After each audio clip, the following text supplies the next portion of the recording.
Olá, espero que todos estejam bem. E hoje vamos falar de um assunto muito importante na relação, na introdução ao estudo da anatomia humana. Tem uma relação também com biomecânica, cinesiologia e outras disciplinas, né? Tanto da fisioterapia como da educação física e outras profissões da área de saúde. Então, hoje nós vamos falar sobre planos e eixos do corpo humano. É um assunto interessante que existem sinônimos, né? Existem algumas nomenclaturas que podem ser diferentes, então eu quero tentar esclarecer isso para vocês aí que estão me ouvindo nesse momento, tá bom? Então, quando a gente fala de plano, é muito comum esses planos eles terem relação com cortes, por isso que podem também ser chamados de planos de secção e relação com movimento. Então, vocês vão perceber que os planos eles têm uma relação com cortes do corpo humano, que é importante para o estudo da anatomia, e também com os movimentos. E os eixos, eles são considerados, né, linhas imaginárias que podem transpassar uma região do corpo humano e, na maioria das vezes, né, esses eixos eles têm relação com o movimento. Então, vocês vão perceber que são três eixos e três planos, até porque existe uma relação de ser tridimensional, né? 3D. Então, tudo que a gente tem essa relação aí de 3D, nós temos três planos, tá? Então, eu vou procurar fazer uma correlação desses planos com os eixos, procurar dar alguns exemplos, tá? Durante essa nossa aula. Então, nós temos um plano que ele divide o corpo humano em duas metades, uma metade lateral direita e uma metade lateral esquerda. Esse plano, ele é chamado de plano sagital. Então, nós temos aqui um plano chamado de plano sagital. Então, imaginem aí um corte, né? Dividido o corpo humano em direito e esquerdo. Tá? Então, algo interessante da gente conversar, né? O plano, ele sempre tem uma relação perpendicular ao eixo. Ou seja, quando a gente fala em perpendicularidade, a gente está dizendo que vai formar um ângulo de 90 graus. Então, isso é um ponto padrão.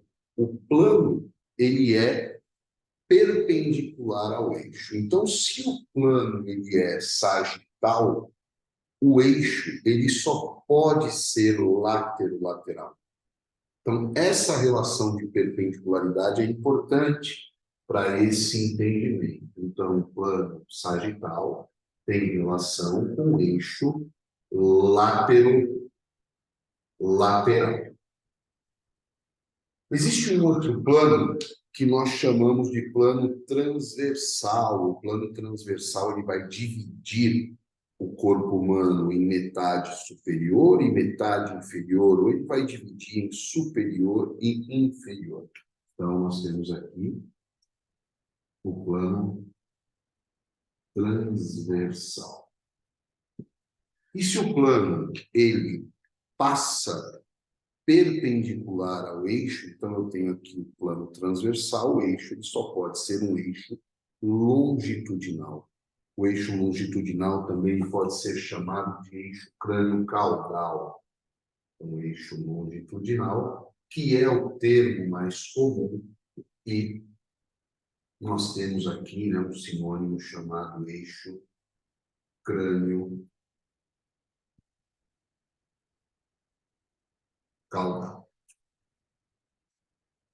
E, por fim, nós temos um plano chamado de plano frontal, que divide o corpo humano em metade anterior e metade posterior. Vamos lá. Plano frontal. Então, o plano frontal ele também pode ser chamado, por alguns autores, de plano coronal. Então, são sinônimos que nós podemos encontrar na literatura, né? Então, o plano frontal ele divide o corpo humano em metade anterior e metade posterior.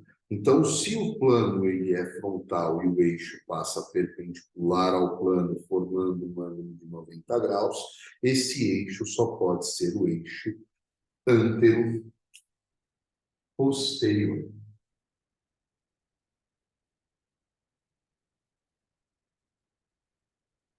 Então, vamos lá. O plano sagital, novamente, divide o corpo humano em metade lateral direita e metade lateral esquerda, e o eixo ele passa perpendicular ao plano, então nós temos o eixo lateral. Quando eu falo que divide o corpo humano, a gente poderia levar em consideração também uma peça anatômica, né? Uma estrutura anatômica. Vocês vão perceber em outras aulas que eu vou dar exemplos de cortes, de planos de secção, né, mostrando ali o corte de uma determinada peça.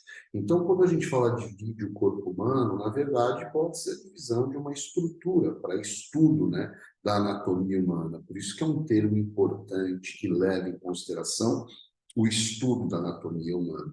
A mesma coisa no plano transversal, ele vai dividir essa estrutura em uma parte superior, outra parte inferior, e o eixo que corresponde a esse plano é o eixo longitudinal, ou eixo crânio-caudal. Aí vale a pena também a gente parar um pouquinho, né, por conta de alguns sinônimos, tá? O eixo lateral, ele também é conhecido como eixo transversal. E aí começa a confusão, né? Mas é importante você separar plano de eixo, né? Então, o plano ele tem uma relação com o corte, né? E ele pode, e ele vai também ter uma relação com o movimento. A gente vai ver isso daqui a pouco. E o eixo é uma linha imaginária que leva em consideração a a perpendicularidade em relação ao plano de secção, né? Eu costumo dizer, se você tem um boneco de madeira como um Pinóquio, né?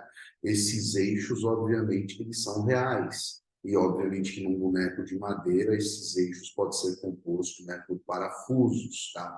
E porcas e arruelas, permitindo o movimento articulado, né, desse boneco de madeira, no caso. Né? Um exemplo é para facilitar o entendimento. Um outro exemplo para facilitar o entendimento é o termo, né, 3D ou tridimensional. Né? Tudo que é 3D você consegue pegar, porque tem três planos. Né? Então, quando você pega uma imagem em duas dimensões, não é possível, né, você pegar. Agora, quando você vai assistir um filme, né, em três dimensões, dá a impressão de que você consegue buscar, pegar determinado objeto ou determinado personagem. Então, é um outro ponto aí também para se considerar. E, por fim, né, o plano frontal, que divide a estrutura em metade anterior e metade posterior, ele vai ter o eixo antero-posterior. O eixo antero-posterior ele também pode ser chamado de eixo sagital. Então, percebam que existe uma relação do plano em relação ao eixo.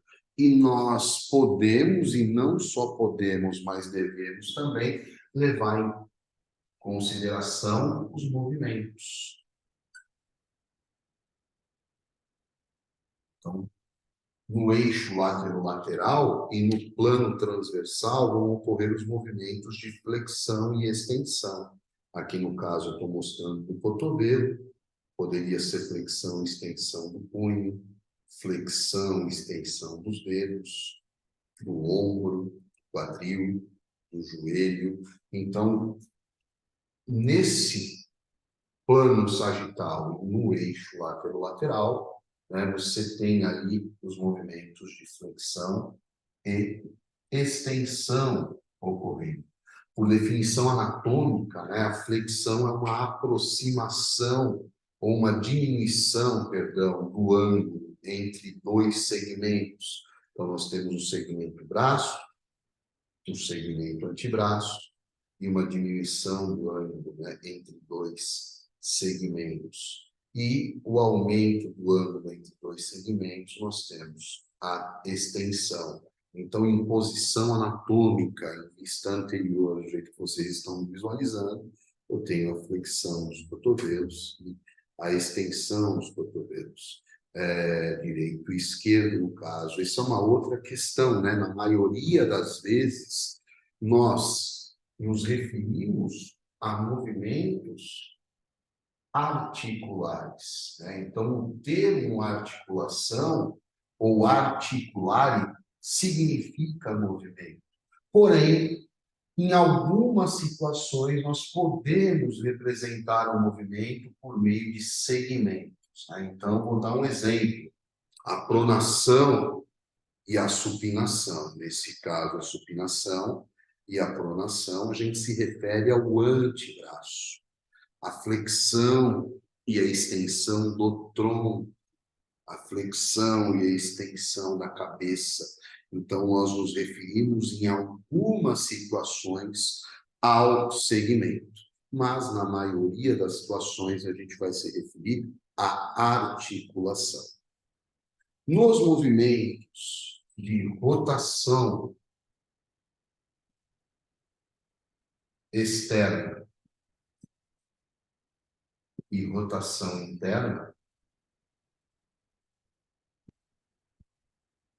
a gente sabe que eles vão ocorrer num eixo longitudinal e num plano transversal, independente, né, do local da articulação. Esse é o plano e o eixo que estarão atuando esses movimentos. E no eixo antero-posterior e no plano frontal, o movimento de abdução e adução.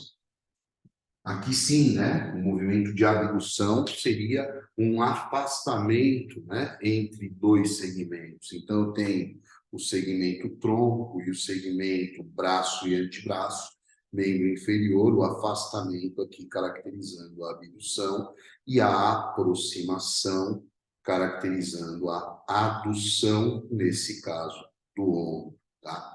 A gente vai perceber em outras aulas que algumas articulações têm denominações especiais ou diferentes, mas que caracterizam essa abdução e essa adução. Por exemplo, no punho, né, em posição anatômica, nós temos o desvio radial do punho, que caracteriza uma abdução, e o desvio lunar do punho, que caracterizaria uma adução, uma aproximação, né, do segmento à linha média do corpo humano.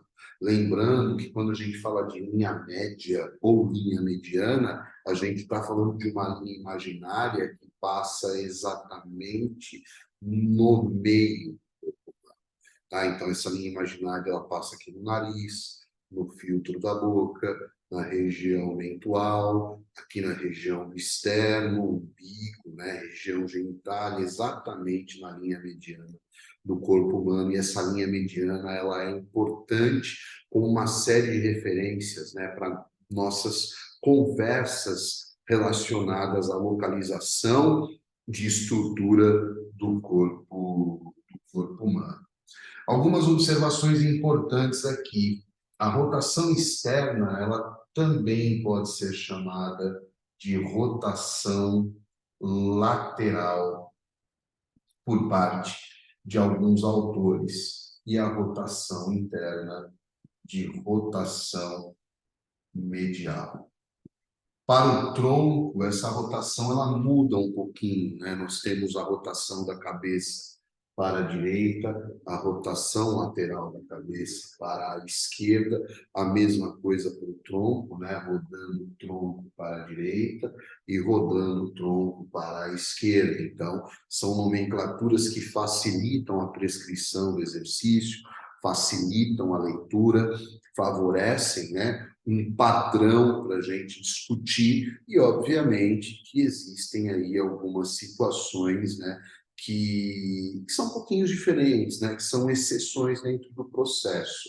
Eu vou dar um outro exemplo. Existe um termo, né, chamado plano sagital mediano. O plano sagital mediano, por definição anatômica, seria um corte exatamente ao meio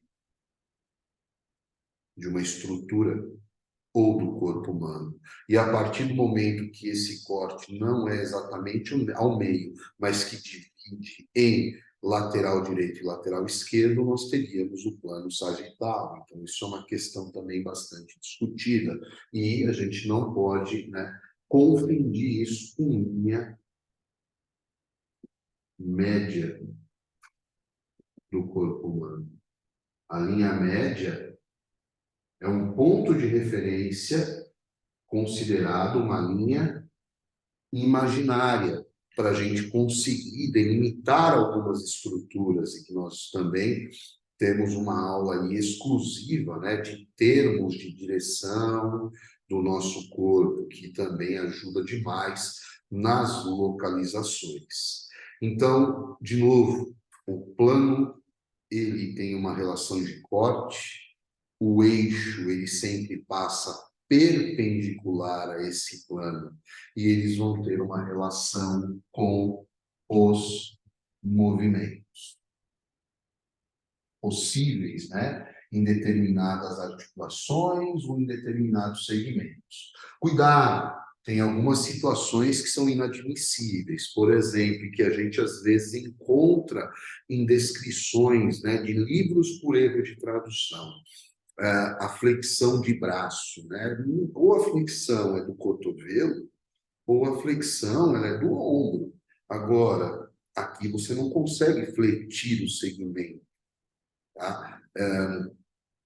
Coxa, por exemplo, né? Ou você tem a flexão do quadril ou a flexão do joelho. Então, são algumas situações aonde a terminologia ela é incorreta e que acaba considerando o movimento em relação ao segmento, mas aonde não deveria.